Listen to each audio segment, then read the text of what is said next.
കൂട്ടുകാരെന്നുണ്ട് വിശേഷമൊക്കെ. അപ്പോൾ ഈശ്വരവചനം നമ്മളോട് സംസാരിക്കുന്നത് യെശയ്യാവ് 59:8 നീ പ്രാർത്ഥിച്ചാൽ കർത്താവ് നിനക്ക് ഉത്തരം അരുളും. അപ്പൊ എന്ത് സ്ട്രോങ് ആയിട്ടുള്ള ഒരു വചനമാലേ. നമ്മള് എന്താ പറയാ, നമ്മൾ എന്ത് പ്രാർത്ഥിച്ചാലും മടുപ്പ് കൂടാതെ പ്രാർത്ഥിക്കുക.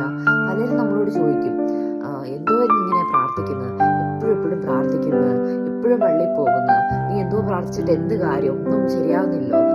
പക്ഷെ നമ്മൾ മടുപ്പ് കൂടാതെ സ്ഥിരമായിട്ട് ഈശോയുടെ അടുത്ത് പ്രാർത്ഥിക്കുമ്പോൾ എന്ത് ചെയ്യും, നമ്മൾ പ്രാർത്ഥിക്കുന്ന ഏത് വിഷയത്തിന്റെ മേലാണോ, അല്ലെങ്കിൽ നടക്കാത്ത ഏത് കാര്യമാണോ, എന്ത് ആവശ്യമാണോ, അത് ഈശോ നടത്തി തന്ന് നമ്മുടെ ആഗ്രഹം സാധിച്ചു തരും.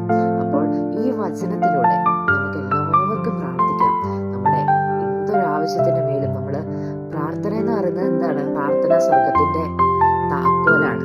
നമ്മള് പ്രാർത്ഥിക്കുമ്പോൾ ആ ഒരു പ്രാർത്ഥന ഒരു താക്കോലാണ്, ആ സ്വർഗം തുറക്കാനും നമ്മുടെ ഉത്തരങ്ങളൊക്കെ നൽകാനും ഒക്കെ ഉള്ളൊരു എന്താ പറയുക, ഒരു കീയാണ് പ്രാർത്ഥന എന്ന് പറയുന്നത്. അപ്പം ഈ ഒരു വചനത്തിലൂടെ എല്ലാവരെയും ഈശോ അനുഗ്രഹിക്കട്ടെ.